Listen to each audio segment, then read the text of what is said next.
rolling their sleeves up and being the Nebraskans, right? Answering the call whenever there's a challenge. I think a couple things that.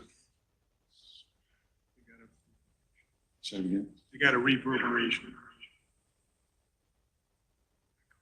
Okay. I'm echoing a little bit. Hearing me once is enough, not twice in the same sense would be too much. Tell me when I can go.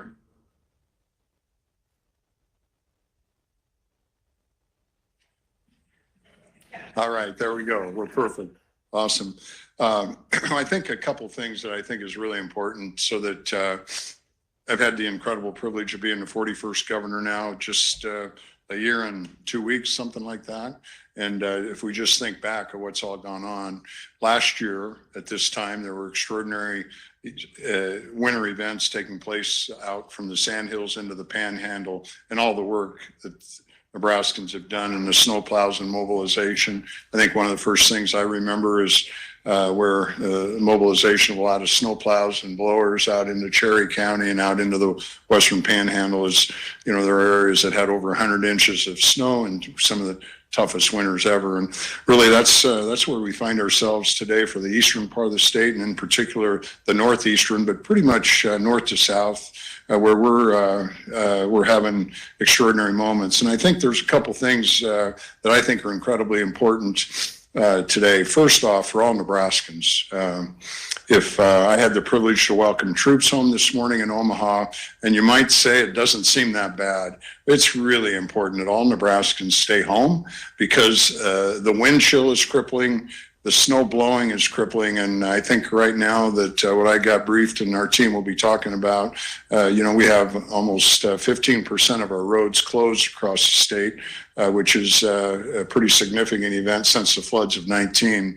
And the other that's really important, Nebraska, the most welcoming state in the country, have the most incredible people. And if you just think about how many new Nebraskans we have in the last 10 and 15 years that have never lived through this kind of event, the blizzard, the blowing snow, the bitter cold, it really, really creates incredibly crippling, but most importantly, incredibly dangerous places for people. So we just can't urge Nebraskans to stay home and to stay home for several days, because this event is not going away tonight. It's not going away tomorrow. It's going to take a number of days. And the other thing that's important is our teams have been working tirelessly. This started Monday. Today's Saturday. And right now today, there's 350 plows out in the eastern part of Nebraska, plowing and moving snow, and that's keeping the main thoroughfares. And I think there's been Colonel Bolduc said over 1,000 car calls this week. We just can't urge people to stay off because it's dangerous for you and so difficult to keep roads moving. So I think that's really important. And I think a lot of parts of the northeast Nebraska has received since Monday right up to 2 foot of snow, with winds blowing and extraordinary crippling. So can't urge us all again enough to stay back. The other thing I want to make sure that we talk about is how important it is that we recognize the vastness of how this affects us more than travel, and more than making sure that we keep everybody safe.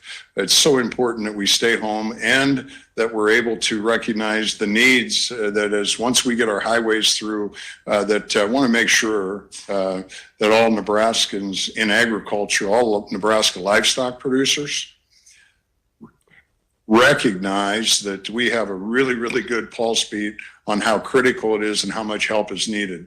I couldn't tell you how incredibly proud I am of Nebraska livestock producers that have an impact on feeding the world and saving the planet, and incredible impact on food security. And virtually all Nebraska livestock producers just used to doing it their own and never asking for help. I think it's really important that we will talk about that today, that we make sure that you get a little humble and be willing to ask for help, because it's going to take days to be able to get to all the roads that that have been affected, whether it's county roads or even township roads. John will talk about our county partners and local partners and neighbors helping neighbors. And that's the greatest part of these events. It's the way it is in Nebraska. We just roll up our sleeves and help each other. But I think things that I remember 1983 really, really well. There's nothing close in my experience to what's taken place since Monday in eastern Nebraska since 1983. The other thing that's really important is for all the cattle producers. If you think of northeast Nebraska, what took place in August, cattle feedlot producers went through an extraordinary crippling couple days with incredible heat, incredible humidity, no wind, and had catastrophic death losses of their livestock. Well, they're going through the same thing today with these crippling, and how incredibly important it is that we can get roads open so that the distiller grains can get, so that they can keep cattle on feed and minimize the losses. And that's just the tip of the iceberg from when we start talking about dairy and dumping milk, and we talk about poultry, and we talk about pork. So we need all hands on deck. Can't ask all neighbors to just keep reaching out and making sure that we're all part of it. And I think that what I want to make sure all Nebraskans from Omaha and Lincoln and every producer knows that all the public servants in the state of Nebraska have all hands on deck. We're putting everything out there to be able to get the resources together, and we're declaring a state of emergency. So the bottom line is really, really simple. Nebraskans help each other. It's really, really important that we recognize it's going to take days. This isn't going to go away in the next 24 hours or the next 48 hours. It could take up to 4 and 5 days before we can even get close to normal operations. It's going to take patience, but it's going to take us all reaching out and asking for help and helping each other across the board. And great part is there's no better place to live, because together we can get through this, and we'll be helping each other. And I think that the other thing that's really important is that we not be bashful to reach out and ask for help. We're not very good at that. Nebraskans are humble. We don't brag about anything, and we're just going to do it ourselves. So I can't encourage us all to not be bashful, to reach out and ask for help. So I think next I would like to invite Irv Portis up. Irv is the Assistant Director of NEMA, and he'll touch on the specifics of our emergency action. Thank you, Governor. As you said, I'm Irv Portis. I'm the Assistant Director of Nebraska Emergency Management Agency. We began conversations last night with Director Kramer, Nebraska Department of Transportation, Colonel Bulldog, Superintendent of Nebraska State Patrol, the Governor's office and Governor's staff, and then with National Guard and the Adjutant General, who is the Director of the Nebraska Emergency Management Agency.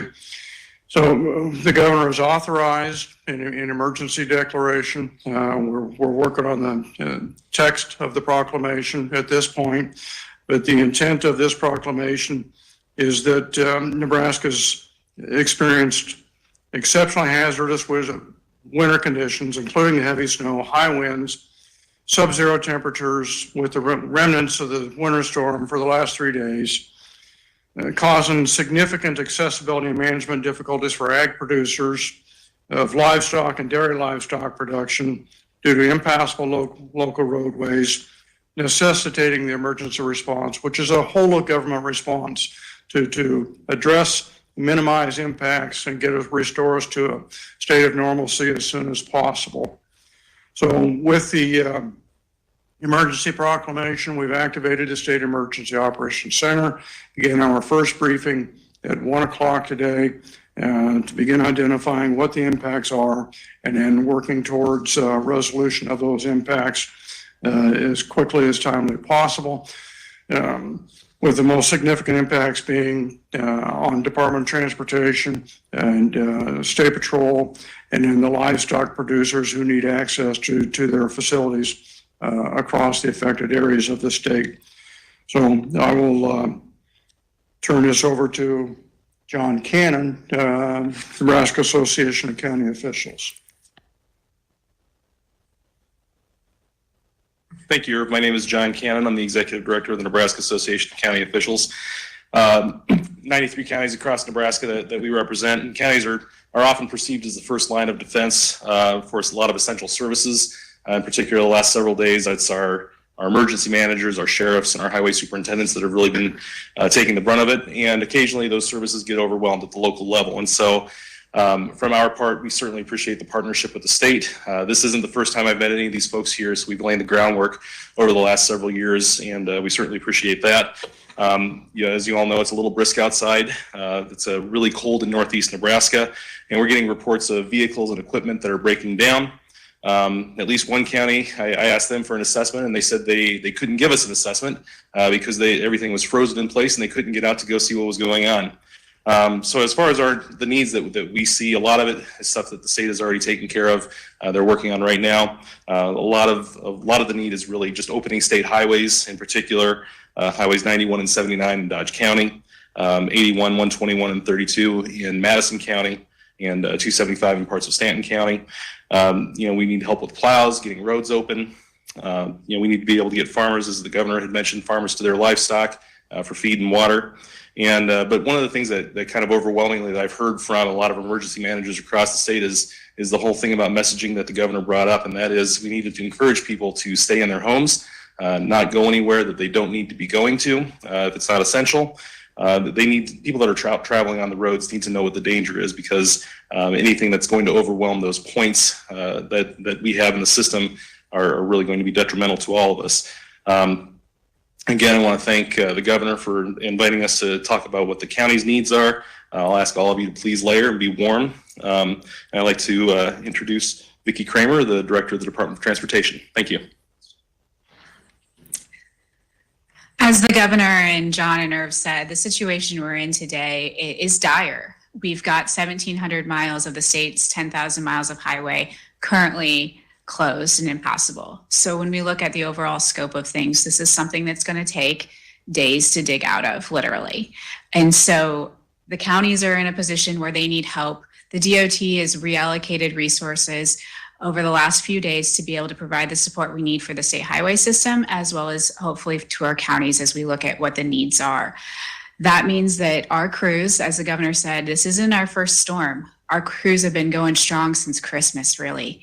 They missed Christmas with their families, and they started work on Sunday night prepping for the storms that have been with us for this last week, and they're going to be working well into this coming week. So please stay home and think of all of those that are working 16, 18-hour days to keep those roads clean when you decide whether or not you want to go out and get fast food. Is it really necessary?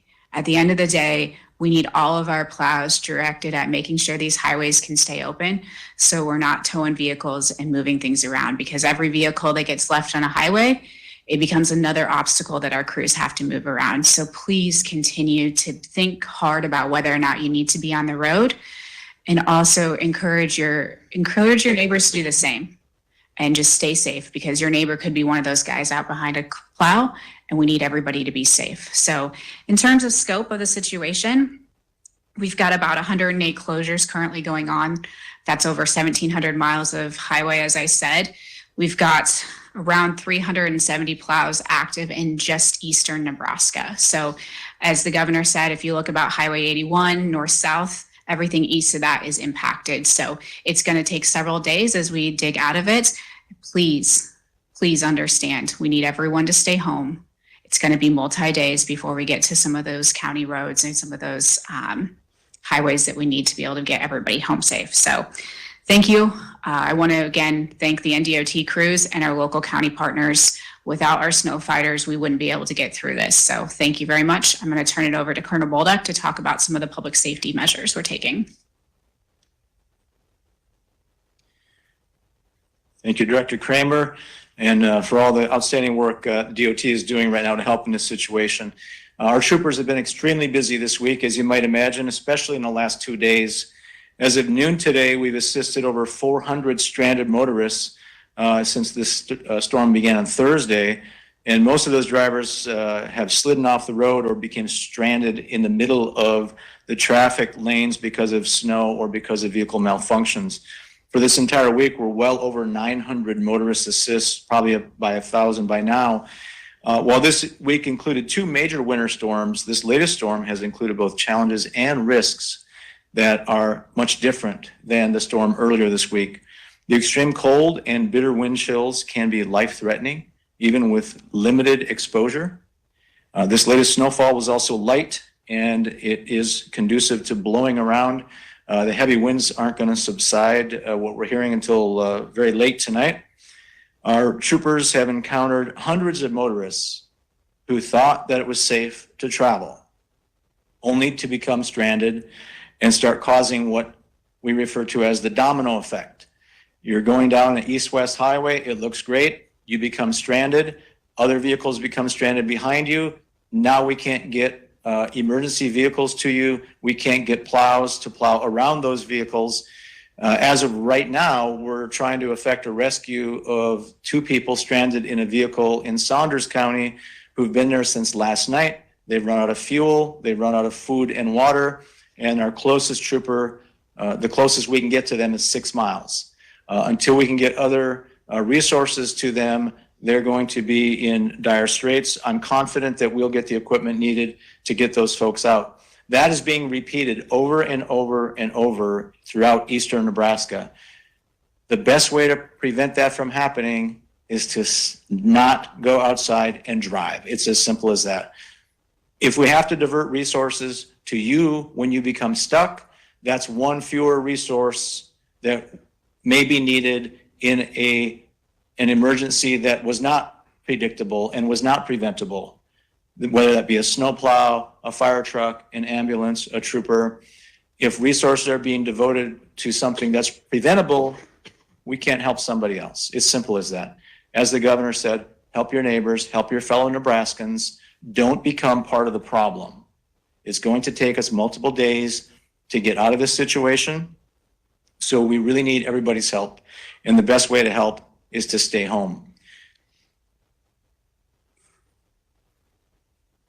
One other thing, just remember, if you do become stranded, if you do have an emergency, use 911 or *55 on your mobile, and we will do our very best to get resources to you to help with your emergency. Again, let's try to prevent the emergencies from happening in the first place by simply staying home. And I'm going to turn it over now to General Strong. Thank you very much. Thank you, Colonel Bolduc. Good afternoon. I'm Major General Craig Strong, the Adjutant General for the state of Nebraska, and I just want to start by saying I want to recognize and provide credit to those that are on the front lines today. Our crews from the Nebraska Department of Transportation and our teammates in the State Patrol who are clearly on the front lines. But I want to assure the rest of Nebraska that the Nebraska National Guard stands ready to support as needed. The main efforts in events like this are clearly life-saving measures as needed, and as well as any other requirements that have been identified by the Department of Transportation and the State Patrol and any other agency coming through our Emergency Operations Center. So from a National Guard perspective, we have activated our command and control node to monitor the situation moving forward. I have provided an operations order to our subordinate commanders to activate our emergency management plan, and we are in a be prepared status at this point, standing ready to provide assistance as identified in any capability gap when called upon. So with that, I will now turn it over to Director Vinton with the Department of Ag. Thank you. And first of all, I would like to thank those on the front line, Colonel Bolduc and the State Patrol, and Vicki Kramer and the Department of Transportation crews. Thank you very much for what you're doing. I'd like to add a little color from the agricultural perspective, why we're asking for your help and partnership, and why this is becoming critical for agriculture, for producers large and for producers small. This is widespread. You can see pretty much east of Highway 281, north to south. There is a critical situation. Our producers, our farmers, our ranchers, our livestock producers are typically very well prepared and independent. But because of the duration of this event, it's been a week. Because of the high winds, the amount of snow, and the extreme cold, we're starting to get into critical situations. So the more we can focus on getting those roads open to certain producers that need help, it's an important situation for us. For example, we have producers that we need to get feed into. We have situations where we need to get milk out. As you know, dairy cows, we can't just flip a switch and turn those dairies off. And we also have hog producers and poultry producers that have critical situations and need to move animals and get feed and get workers in too for relief work. So anything you can do to help us out, please stay home and know that we're doing our very best and that Nebraska's farmers, ranchers, and livestock producers are doing their best, and thank you to them. Prior to moving to Lincoln last year to take the job as Director of Agriculture, I was a rancher myself, and my family still is out in western Nebraska. And I very well remember the winter of 1983 because that was my first winter on the ranch. And I would agree with the governor. I haven't seen anything like this since then. So I urge you, stay home, and thank you. Thank you, Director Vinton. And maybe the last thing before we do questions is just can't say thanks enough to everybody here and all of your teams. Extraordinary, extraordinary privilege to be in the NEMA headquarters and then see year one from extraordinary challenges last winter to fires to today, just how everybody steps up and gets the job done. And no matter what the set of circumstances are. And so it's can't say thanks enough. And then on top of what's taken place in all of our communities with fire departments, with emergency medical personnel, servants that are there answering the call as well. So Nebraskans helping Nebraskans, the staple of our state. And we are going to have a number of days ahead to really take it to a top level. So can't thank everybody enough. We have a lot of work ahead. And obviously can't keep saying it enough, urging Nebraskans to stay home for a number of days.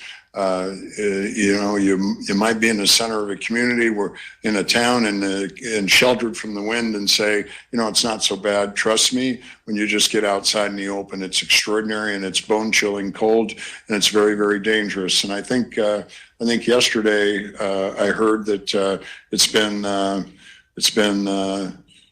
50 years. 1974 was the coldest of a 33-degree below zero day. With the wind chill, it's way worse than that. So we have very dangerous conditions and can't thank everybody enough. So I think we'll open it up for questions. Appreciate all the press being here and helping us get the word out, because your presence and your communication will help save lives and help us get our make sure our economy doesn't take a step back, that we can get our businesses moving and getting our number one industry back on its feet as quick as possible. Questions? Martha? Could we find out a little bit more about this situation in Saunders County with the folks who are stranded? Yeah, Colonel Bolduc, thank you. Thank you for the question. Right now, it's basically what I previously reported, unless Sergeant Jones, you have anything emergent. Basically, we're trying to move Department of Transportation blower units there, giant snow blowers, because even plows can't get through the giant drifts. We are in communication with those folks. Our dispatchers have been on the phone with them, making sure that we're monitoring their health. They're fine. Unfortunately, they're running out of gas. So, staying warm obviously is going to be a big problem. But again, we're confident that we're going to get the right resources to those folks in the next hour or so. But again, that's the same situation is being repeated in many locations where folks are stuck, but they're fine. They're going to stay stuck until we can get the roads cleared. Again, it just reiterates the point. Travel is not advised in eastern Nebraska right now. Thank you. How prepared were they? I mean, what did they have? with them? Did they have food with them? Thanks for the question. Yeah, that's great. Winter travel, you have to be prepared. These folks were somewhat prepared. They had enough fuel to last over a dozen hours being stuck, so that's good. They did have some food and water, but there's a limit to that. They're again right now in good health, but that could change if they're unable to stay warm in these very frigid temperatures. So again, the best way to handle this is just stay home. If you must travel throughout the winter, you have to be prepared, have warm clothing, food, water, enough fuel, a charged cell phone or a cell phone charger, so that in the event you become stranded, you can reach out for help. I'm confident this will have a positive outcome, but it's going to take a lot of effort and it's going to take resources. 2 people? There are 2 people, an adult and a juvenile, is our understanding. And again, they're in good health at this moment. And we are doing everything we can to make sure that that outcome stays the same. Other questions? Andrew? Governor, what have you heard about the power? Yeah. We've been in communication with the public power districts, and so the power right now is all very adequate. We did an executive order yesterday or the day before, I lose track of time, making sure that we could have over-the-road tankers be moving longer hours so that we could make sure that there's plenty of fuel. So just as of a couple hours ago, everything's real good. The other is water flow in our river. And, we've had meetings with the Corps. The Corps of Engineers done a great job of increasing flow of water to make sure we have enough water in regard to ice jams. So every potential concern is being addressed on a proactive basis. Couldn't give enough shout out to the Corps of Engineers of their openness and working hand in hand. So I think in terms of the power right now, everything's real good. There could be a possibility that there'll have to be some 45-minute to hour outages if this continues in this bone-chilling cold during the night. So I think that the plan is real good, where we'll be in good shape. Martha? Declaring the emergency, what does that allow you to do that you would not be able to do otherwise? Or what are you hoping that'll help you with? Yeah, I'll let, number one, it's resources, and I'll let Irv talk to the specifics about it. Really important, and when you state number one, Martha, when you declare a state of emergency, that it's really serious. This is a crippling storm and event, and that tells all Nebraskans, number one, stay home, and that all business people know that we're doing everything we can. And I'll let Irv talk into the specifics of it. Thank you. Martha, with the declaration, what we will do, or what we have done, is messaged other counties. Do they have equipment compatible with Department of Transportation's needs? And can we move that equipment, if it exists, within a reasonable timeline to assist DOT with clearing roads, assuming that we can get DOT freed up from the life safety missions. The other thing is that depending on how long this event goes, it would give us the authorization to request assistance from other states if they have equipment available. So we're in the needs assessment phase right now. The final thing it does is that if somebody else provides equipment to support DOT, then opens up the governor's emergency fund, through which we can reimburse those who've provided that assistance. That answer your question, Martha? Okay. Do you at all foresee us asking for any assistance from the federal government? The question was, at this point in time, do we expect to ask for assistance from federal government? We've had those conversations right now today that we don't expect that. Probably the coolest part is we'll be, if we need to, we'll be talking to our neighbors, other states, asking for help. But at this stage of the game, we don't expect to be asking the federal government for resources. Any other questions? This is Deb Hilker from Holt County Emergency Management. I do have a question, please. Please. Yes, I'm just trying to clarify. So if a county needs to look to outside resources within our area to help with these measures, opening roads and such, will that free up funds?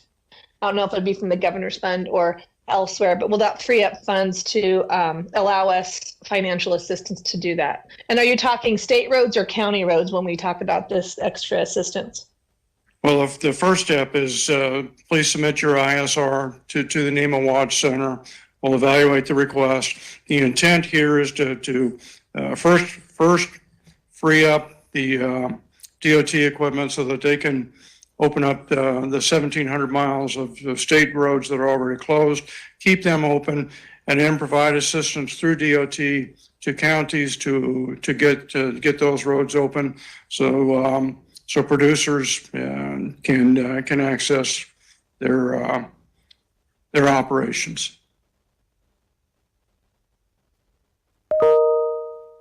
Thank you. And maybe the other piece I'll add to it would certainly be that the way, obviously, the state roads and the county main thoroughfares, but obviously a lot of us understand what township roads are and less frequently traveled roads, and how it's worked forever is Nebraska's farmers, ranchers just go out and clear the roads and dig it out, and that's how it works. But this one is so overwhelming. Countless people are reaching out and saying, we can't do it anymore. We've been trying since Monday and we're exhausted, and our drifts are over our tractors and we can't even dig into them. So we're gonna need some extraordinary help across the rural roads because they're beyond what anybody's experienced in our lifetimes. Andrew, Vicki, a question? please. Yeah, could you just kind of explain to people what all those, what are the colors in the map? Sure. So what you're seeing on the map right now is our current closure map. So you can see we've referenced that Highway 281 north-south several times. You can see it's just almost a direct line running down that highway. So you can see the total number of closures. And this is a real-time map that's available on 511. So if anybody is trying to, hopefully in the near days, not today traveling, but in the coming days, if they want to check what's been opened in real time, they can reference back to 511. They can also go to, at the same 511 landing page, they can go to Plow Tracker and get a pretty good screenshot from our trucks that have cameras on them on what those roads look like. So you can click on the truck. And just a shout out to our Plow Tracker namers. Some of our third graders have named our trucks. So you can get a kick out of that. So spend your time checking out the roads. Please don't drive them. The extra with the wet weather we had on Monday with that snow in Omaha, especially, it was just wet snow. And then with the dry, cold, extreme temperatures, is that extra challenges right now, but also for cleanup later on? Absolutely. I think we got most of the ice off the roads in the days between the two storms. The demographics of the storms were also a bit different. And so this one is mostly impacting Northeast Nebraska and not the interstate area. So there is definitely some overlap.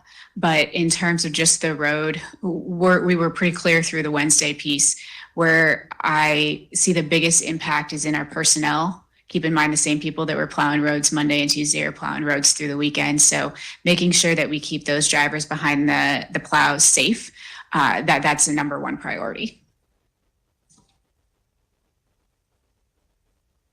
You must be a farm boy because you recognize how challenging it is. And that's what's really creating an incredible challenge for the rural county roads, the township roads, with that heavy snow, ice freezing up and then blowing, and then can't break into it and then get another foot on top of it. So those are some of the circumstances that has made it extraordinarily difficult for families living in rural communities, and then of course all livestock producers.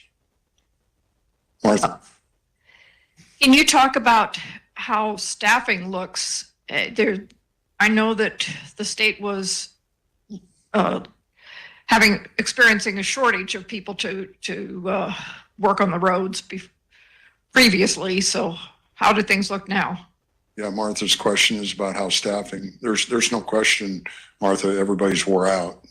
People have been working since Monday, and we've got a lot of people that are pulling it together and doing the best they can and operate safely. And Vicki, in terms of Department of Transportation folks, you've got 350 plows out, you could address that.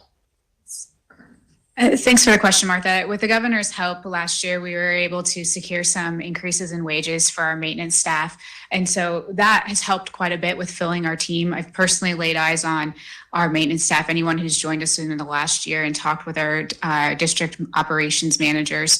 We are in such a better place than we were last year in filling those roles. So I thank the governor for his support there and being able to bring in some people to be able to fill those holes. So we're in a much better place with personnel. It's just that this is sustained operations and 24-hour operations. Okay, well, maybe I'll just finish it up. Thank you, everybody. Appreciate all the press being here, helping us get the word out. We're grateful for that. Can't say enough. Thanks to all of the directors and their teams. I will tell you that I wish that every Nebraskan could see from my seat what I've experienced of the extraordinary work of our public servants across the state, just stepping up and doing what it takes, and Nebraskans helping each other. The best thing we can do right now is stay home and stay in your house. And once the wind stops blowing, then we can go out and we can start helping neighbors, and we can make sure that we get back to normal as quick as possible. So thank you all for being here. We're very grateful. Have a great rest of the day. Thank you.